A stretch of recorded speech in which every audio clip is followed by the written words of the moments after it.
大家好，歡迎收睇 ePrice Hong Kong 嘅 channel。我哋一齊嚟睇下呢兩日嘅科技新聞。九巴 App 1933升級上線，加入 AI 智能問路，預計落車時間功能。九巴宣布旗下 App 1933手機應用程式全面升級，正式引入人工智能 AI 功能，幫助乘客更加方便咁規劃行程。透過全新智能問路同預計落車時間功能，用家唔單止能夠更快咁揾到合適嘅乘車路線，仲能夠清楚咁掌握沿途嘅交通狀況，提升整體嘅出行體驗。AI 幫你問路，輸入地點就知道要搭邊條線，搭邊架車。App 1933新功能智能問路，支援文字同埋語音輸入，用戶只需要輸入當時嘅位置同埋目的地， AI 就會分析交通數據，自動提供最佳嘅巴士線路同埋轉乘組合。就算淨係輸入而家嘅位置，亦都可以即時定位，令到你唔需要再估下輕鬆出行。新設巴士站編號，可以快速咁對應車站。為咗進一步提升使用嘅方便度，九巴正為所有嘅巴士站設置巴士站編號，並且會喺升級後嘅 App 1933路線頁面入面顯示。乘客可以透過 App 查找想搭乘嘅路線，並且核對站牌上面嘅編號，避免因為站名相似而揾錯上車點。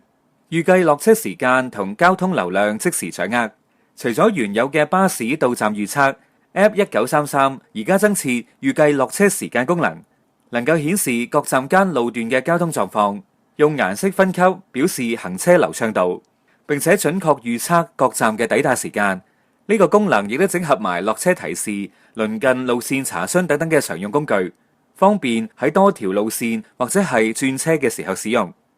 新版面整合更多功能，升級後嘅 App 1933加入百寶袋功能表，整合例如購買月票、寵物巴士團、eCoin 錢包等等嘅多項實用功能。主頁亦都新增咗即時嘅天氣資訊，整體界面更加清晰易用。目前 iOS 版本已經可以更新， Android 用戶亦將會陸續提供下載。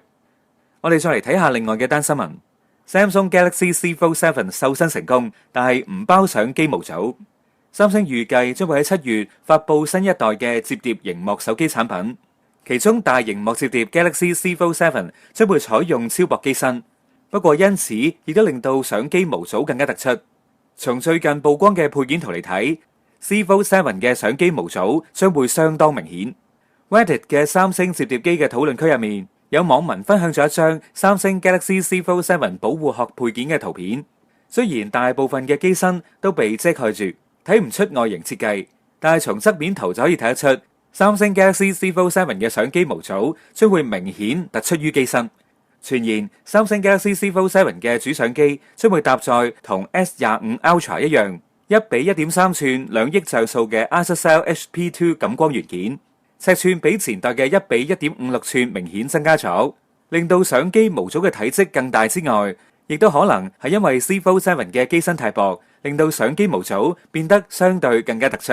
Samsung Galaxy Z Fold 7預計搭載 Snapdragon 8 Elite for Galaxy 處理器，內螢幕將會增加到8.2寸，比例更闊，並且邊框可能淨得1mm。傳言摺痕將會大幅減輕，並將會支援全新嘅 S Pen。三相機系統嘅主相機就採用同 S25 Ultra 一樣嘅2億像素感光元件，但可惜電池容量仍然係4400 mAh， 並且淨係支援25W嘅插電。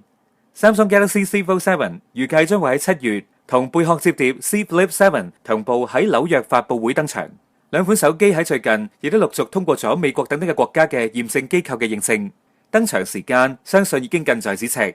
另外有消息指Z Fold 7同埋 Z Flip 7嘅售價可能將會同前代相同，